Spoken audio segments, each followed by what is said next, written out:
Welcome to the Seminole Wars. In this podcast, we explore how the Seminole Wars came to be, how they were fought, and how they still resonate some 2 centuries later. I am your host, Patrick Swan, and our show is a production of the Seminole Wars Foundation, found online at www.seminolewars.us. We are recording today from the homestead of the Foundation in Bushnell, Florida. Thank you for listening.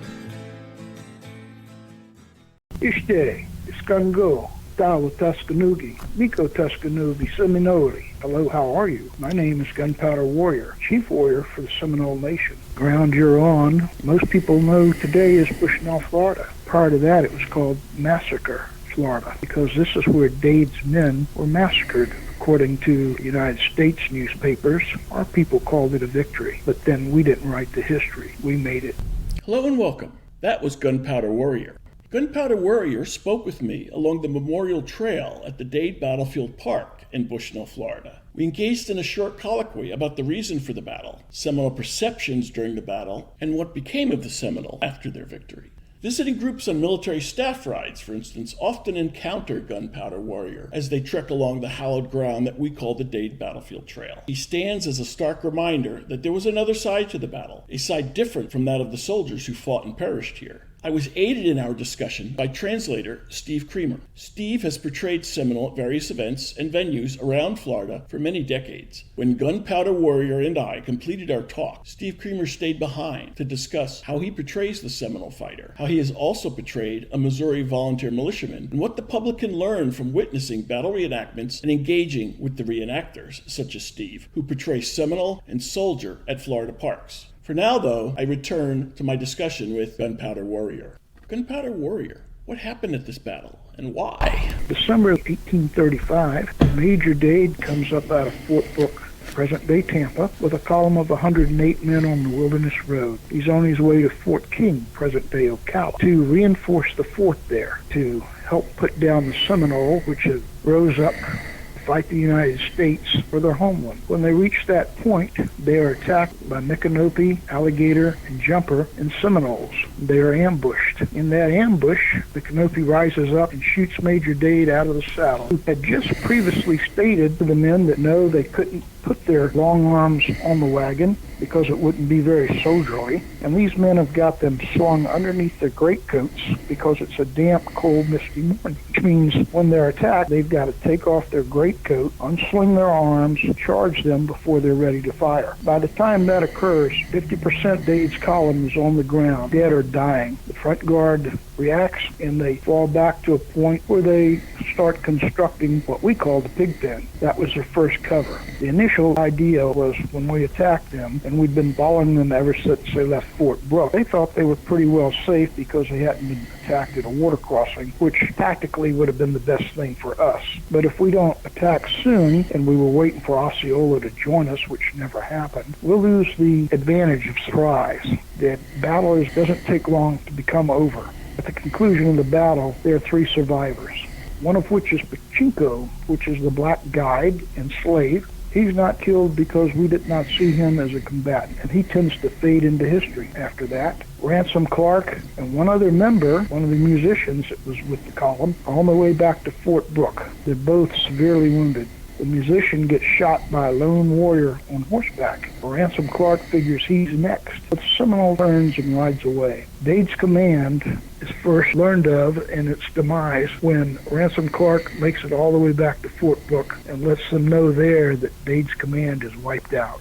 Later, when another column comes north, they find Dade's men as they were left. The Seminole left them as they were after getting whatever ammunition and arms they could because they had fought bravely. The whole idea of the battle was to make a point. We would not be pushed any further than we already had been. And along with Wiley Thompson being killed by Osceola over at Fort King about the same time as Dade's command is getting wiped out, begins the Second Seminole Indian Wars. The white man looks at it as 3 separate wars. We looked at it as one long, continuous war. We're still here, and we're still unconquered. After the battle, where did your people go? We dispersed and went back over the swamp and disappeared in through it. From Bushnell all the way over to Holder in Citrus County, that whole area is called the Cove of the Little Lacoochee. If you drive 48 from Bushnell over to Inverness, you're driving through the Cove of the Withlacoochee. That was home to the Seminole. Floral City at the time was a major village of the Seminole. A lot of the blacks that would escape from colonies would come down to Spanish Florida because Philip of Spain had decreed that if a black slave comes to Spanish Florida, he's a freeman. If he becomes a good Catholic, he can live within the city limits of St. Augustine. But in either case, he's free. They became counselors and interpreters. They became family because they intermarried. And they fight with the Seminole, looking for the same things, simply to raise their family, be left alone, and live in peace, which is what most people would like to do today, regardless of what culture or background they come from. And this is what we sought during that time in our history. In hindsight, was it the best course of action for the Seminole? I look at it then it was the right decision, looking through their eyes. And if we look at it through the eyes of the Seminole today, I still think it was the right thing to do. The Seminole tribe of Florida is a nation within a nation. When you're on the reservation, you're under their laws, not the laws of the United States. They have their own constitution, their own fire and police departments, their own government, their own chief justices. And when you look where the Seminoles were then, where the Seminole tribe of Florida is today, when you stop and think, Seminole tribe has their own orange juice company, their own casinos, their own cattle herd, they own the Hard Rock Cafe, and their people have opportunity for education. They take care of their elderly. They're very much family-oriented. They appreciate education. So yes, I think they made the right decision, although back then they had no inclination of what they would become today. Thank you, Gunpowder Warrior. May I have your leave? Mado, thank you, and thank you for coming to learn. Steve Creamer, thanks for your translation skills. Was there something in your background that got you interested in becoming a historical reenactor? Always liked history, but really didn't get into it until after I was out of school and working. When I went to an event at the Dade Battlefield and found out, gee, they have reenactments, and the people there are very much like extended family. They're more than willing to answer any question you ask of them, and they will try and give you the most correct answer they know about. Or if they don't know, they'll tell you, I don't know. I went over to see what the reenacting end of it was like, and I've been doing it ever since. Steve, was it your background as Park Creek that got you to play a Seminole? I was at the Dade Battlefield. Brian Cepeda came up. He was one of the curators at the Aitiki Museum down at the Big Cypress. They were looking for reenactors. Brian came up for 3 years and watched everybody, and then by personal invitation you were invited to the event. Originally, when I got into it, I had gone down as militia. Then Jeremy DeBerry, who played Seminole and usually does, decided he wanted to be the surveyor. When he came to learn that my heritage was Creek out of North Florida and southern Alabama, I wanted to go over to that side. So when he came over to the Army side, that was my opportunity to go over to the Seminole side, and I've been there ever since. You were portraying a Seminole, but you're not impersonating a Seminole. There's a big, important distinction. Yes. We tell everybody that wants to do this, first, foremost, and always, you must keep in mind that this is not about you, the individual, the reenact. This is about a people that struggled for freedom and to stay in the land of their ancestors. And you have to remember, you represent them as a nation. The part you portray, you need to do as accurately and as correctly as possible. And you need to pass that along. It's not about you, it's about them. The people, what they went through, their struggles. How do you prepare to portray a Seminole? There are several ways. First, the reenactors that welcome you into the family, they will teach you. They pass information on that they've learned. Now, the Second Seminole Indian War by John Mahone is basically everybody's Bible, so to speak. He covers it very well. We also learn from tribal members, their oral history, what they've been told about their history. You go and look at history books, and you learn what you can from them, but take it with a grain of salt. I asked Brian Cepeda when I first went down to Big Cypress, out of all the books in the museum and the gift shop on their history, which was the one to buy. His reply was, none of them. They only scratch the surface. If you really want to learn, come down here, spend a couple of weeks, and maybe you'll learn something. And I understood what he was saying. They will always test you, and it will not be direct. They're going to see where your heart is and what your character is before they're going to reveal anything to you. things you don't read in the history books that happened. So it's getting your mind to accept and understand what they were going through, what they thought, what was going on in the country at that time, and seeing it through their eyes, and not trying to make the history come alive through your eyes with your preconceived notions and biases, but to see it as they would have seen it. What does it take to get the right Seminole uniform? There's a book that the Dade Battlefield sells. The one that I used was by David Mott and Rick Obermeyer, who researched by going to the museums, and it's a book on Seminole dress and clothing. These are two former scout execs that were interested in this and did the research for it. A lot of times there are people within the Seminole side of the camp that make and sell these items, or you can make them yourselves. Information is freely passed. If you're showing an interest, people are more than willing to try and help you. For instance, when we have somebody come in our camp that's interested in doing this, we always assign them to someone, and they take them under their wing. Now, the group together will get this individual dressed. One may have an extra shirt, and another may have an extra pair of leggings, and that type of thing. The other thing we do is we put them with someone so that when they go out on the battlefield, there was somebody that's been there before, knows what's going on and how to do it, and they're told, pay attention to what you're being told, because if you're unsafe, if you are not going to do what you need to keep everybody safe, then very frankly, we don't want you there. If you're not going to teach the history correctly and truthfully, we don't need you there, and we'll let you know that. But the majority of people have an interest in it and want to learn. And if you've got that fire in your belly wanting to learn what it's about, there are people that are more than willing to help you any way they can. Seminole are okay with non-Seminole portraying Seminole. Yes, I'm a non-Seminole. Like I said, my heritage is Creek. They want you to do it honestly and correctly, no more than you would want if somebody were portraying your history. You would want it taught correctly and from your perspective, too. Steve, you've been on both sides. What's the difference that you found? Well, Militia, which is your citizen soldier, provided his own equipment, his own rifle, pretty much everything he needed in the field he provided for himself. He may get a piece of clothing here or there and rations. Usually they ate better than the Army because they knew how to forage the land. They knew more about the land than the Army did. For instance, the Army had a summer uniform and they had a winter uniform. But as hot as Florida is, I would not want to be in their winter uniform, which is all wool, going across South Florida, say in August. You're going to burn up and you're going to itch pretty bad too. Where Militia, because I provided their own uniforms, if it were me, I'd have leather in the brush, so I'm not worried about the sawgrass, the palmettos, and all the prickly, stickly things that you can attract out there, along with the tagalongs. It would help a lot with the no-see-ums. My shirt would probably be of a cotton. I'd have a scarf. I'd have a fairly wide-brimmed hat. I wear a crushed hat when I do Militia, so I can change it into many shapes for whatever I need it for. And I wear a pair of moccasins instead of a pair of brograms like the Army would do. We would use the same tactics that the Seminoles used. The Army didn't fight that way. Makes a big difference. The Seminoles made use of the land and everything in it and a knowledge of it and what's in it.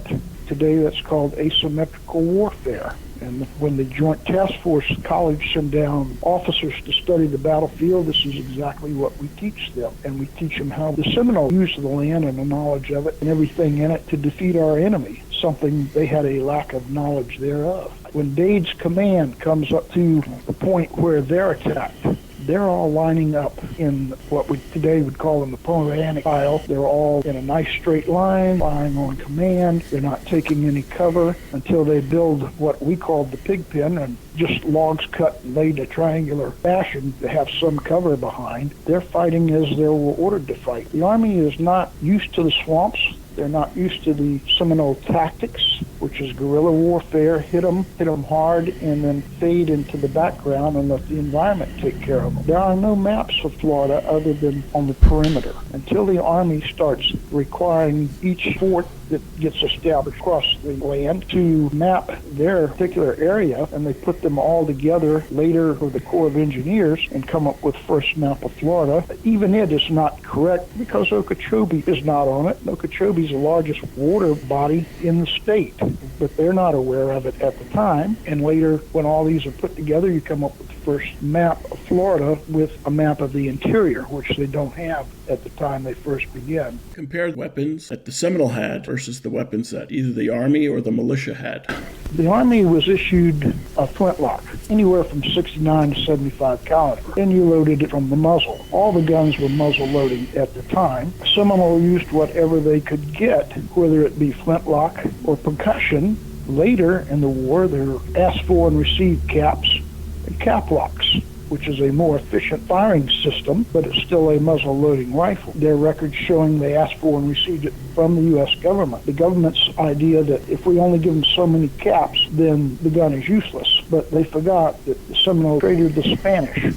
The U.S. was not the only means of trading, and they made use of whatever they had to the best of their advantage. You may not use a firearm at all. That knowledge of the land and how to use it, knowing where and where not to cross the rivers, that type of thing can be very advantageous both strategically and tactically. In reading about battles, it seems like Seminole, who got the first shot fired, were deadly accurate, but on subsequent rounds, less so. What has been your experience? When you fire the first volley, that's going to be the most effective volley. I've read accounts, and I've heard of accounts where after the first volley, they may not use the right amount of powder, so that when they shot, the ball might hit the individual being aimed at, but there wasn't enough powder in it to make it penetrate. And remember, using the guerrilla tactic, you want to hit hard, and fade away. There were some prolonged battles, but even then, ultimately, they end up fading back into the environment, letting the environment handle it from there. There are accounts of both of that occurring. There are accounts of muskets that the Army used being reloaded faster than the rifles. What have you seen? We did it at Dade one time. The Army had a contest. It was to see what the fastest time 10 shots could be fired in. And it was fairly quick. But remember, he's not letting his gun cool. You got the heat of battle. It's a whole different set of circumstances you're working under. You're trying to fire the piece as fast as you can. Well, that's real easy when nobody's shooting back at you, and you don't have to worry about that. He got 10 shots off fairly quickly. Very surprising. I forget the time, but it was astonishing. But there's no one shooting back at you either. There's no adrenaline flowing as far as fear. There's adrenaline for what you're trying to do, of course, and all of that makes a difference. The Seminoles would use a rifle whenever they could because a rifle was more accurate, shot at a longer distance than the musket did. It was a little slower to load, and there was no bayonet lug. The Army had a rifle that was faster to load because it's a smooth bore. They also had a bayonet lug. But if you've been in the brush in Florida or the swamp, a bayonet's not going to do you a whole lot of good, whereas if you've got a rifle, you want to shoot him from a distance, which allows you to get away quicker. And depending on the situation, now if you're trying to fight in an open field and doing a bayonet charge, then if you've got a rifle, you're at a disadvantage. The weapon that you have can be employed to the tactics that you need. The Seminole would always try to get the best weaponry that was available. Now, I have seen in working with them, even today, they use the best technology they can get. However, they always have a backup plan. So when technology fails, then they have something to fall back on. When Swamp Man was being done down at the Big Cypress, tribal chairman James Billy was asked a question by one of the people there, "Why are you doing this?" His reply was, "Our people, because they still knew the old ways, had something to fall back on, and they survived, even down in the glades, which the white man never learned to do because he always fought nature." He said, "That could happen again today." He said, "But we would have a way for people to survive and to live." Steve, there are intangibles as well. They're fighting for their homes. How are you able to portray that? We worked on a piece for the Tampa Bay History Center. Looking out over an estuary is a frigate. Aboard the frigate are members of Colloquy's band. They've been sent to contact him to ask him to come in. If he comes in and surrenders, he's going to be shipped to Oklahoma. If he doesn't come in and surrender, they're going to hunt everybody down. At the end of all of this, you get a feel for how the Seminole felt about the land. You're flying over Florida as an eagle would fly. He's reminiscing about being a young boy when the first war starts, growing into manhood and into adulthood as the other two wars develop, and he partakes in them. But he talks about a love of the land that he was raised in, the land of his ancestors, their feeling for the land, how the land is provided for them, and they have lived with it. This is something not taught in a book. This is something not learned from a book. You have to remember, these people are living off the land. They're making use of what the land provides for food, for medicine, for comfort, for living, in every aspect of life. So they're very, very tied to the land. They're not like, say, the United States that's trading internationally with Europe and other countries. They're dependent on trade, but not in the same sense. There's no industry as such as we would know it, like you have up in the Northeast, because the Southeast is most farm. So there's a big difference in the lifestyle. And when you live close to the land, you become attached to it. The land gives you everything you need from birth to the grave. What is the mindset for a militiaman or a soldier fighting the Seminole? Most of the Army at the time, you had professional soldiers, but you had an awful lot of immigrants. Came to the New World for a better life. And the Army provided them that opportunity. They paid them, they fed them, they clothed them. A lot of them didn't speak English, a lot of German, a lot of French, Spanish, whatever their homeland was. Militia was that individual that wanted to come out and provide for his family and be independent of government as much as he could and make his own way. That's what the country was all about when the people came over here in the first place. Being independent, carving out a living for themselves in the wilderness. So the militia were very tied to that. The Army, you're a member of a force that the government's providing for. Different lifestyle on all three aspects of that. What was your perspective, Steve, as a Missouri volunteer at the Battle of Okeechobee? Originally, I was a captain in the Missouri Rangers. Perspective there with Missouri Ranger is you're coming here to help the Army put down these Seminoles. They actually got paid a bounty at one point. Your mindset's totally different from that of the Seminole and what he's fighting for. So you've got to get yourself familiar with what's going on in the country, how those people living then saw life, what life was to them under the circumstance they were under. Not trying to compare them with the way we live today, because it was totally different. Back then, when you're militia, if you don't hunt, if you don't grow a crop, if you don't fish, if you don't know the land, you're not going to survive in it. But if you know what you're doing and you know plants you can use for medicine, what animals you can use to make clothing out of, what's better to make fur out of, to trade, what wood is better for building your cabin, what crops will succeed and what won't, that's entirely different from, say, the Army, who's issued a ration every day, so much pork, so many beans, that type of thing, where you can go draw a uniform or a blanket or powder or shot or whatever, where they have to provide for themselves through trade. And the Seminoles kind of in the same boat, because they're living off the land too. But they learned the land and how to live closely with it. You've got to get yourself in a different mindset to understand their living conditions as opposed to what you're living under today, and the conveniences that we all enjoy today. Battle of Okeechobee. Is it your view that the Army didn't use the Missouri Volunteers to their greatest talent as Rangers? Well, I think the Army used them to their advantage as best they could, and I think the Rangers understood that because they're fighting for the Army. You got to remember, the Army back then might have 10,000 people for the entire country at the time. It's not like today, where you've got people all over the world at different bases and different ports of call and on the seas. Totally different game plan for the country than it was back then. It makes a big difference from the way we perceive things as we think they were back then as what they actually were as compared to today. If you lost electricity, if you lost water supply on your property, and you had to go back to living that way, how many people today still can? How many of them know how to go hunt, fish, and process that they catch or that they've hunted and preserve it? And how do they make use of everything the animal provides or the land provides? Most of them don't have that knowledge anymore. Steve, which sites do you do reenacting as a Seminole?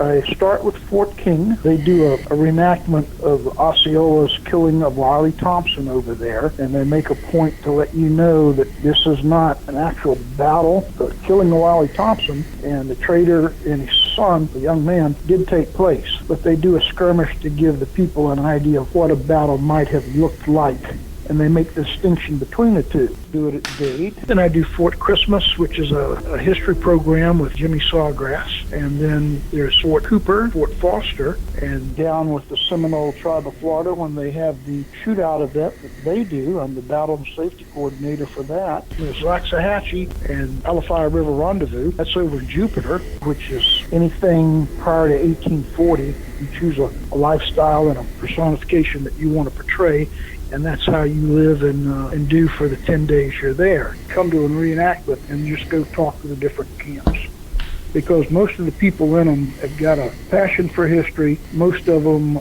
are tied to it ancestrally. For a lot of them, it's their family history. And you'll learn things there that you won't learn in a book or in a museum somewhere. For instance, Fort Christmas, it was a supply point that General Jessup had built on the St. Johns River. It has two blockhouses. One blockhouse is all about the Seminole Indian Wars. The other blockhouse is all about the Cracker people of Florida, the cow people. And they have historical homes that were in and around that county that are there. A lot of places to go. What have your interactions been like with the public as you portray a Seminole warrior?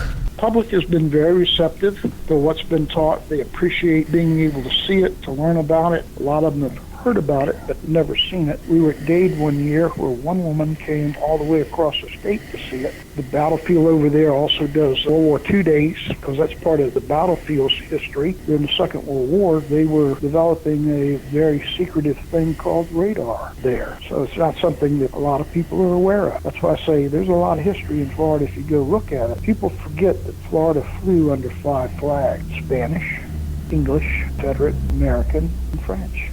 Any parting thoughts about reenacting? With what's going on in this country today and people wanting to destroy history and rewrite it, if you don't know where you came from, how do you know which way you're headed? And if you don't learn history, you're bound to repeat it. People need to think about that. It's not what happened 150 years ago. You can't correct that today, but you can learn from it and you can move forward. You need to keep that in mind. Steve Creamer, we're out of time. Thanks for joining us for the Seminole Wars.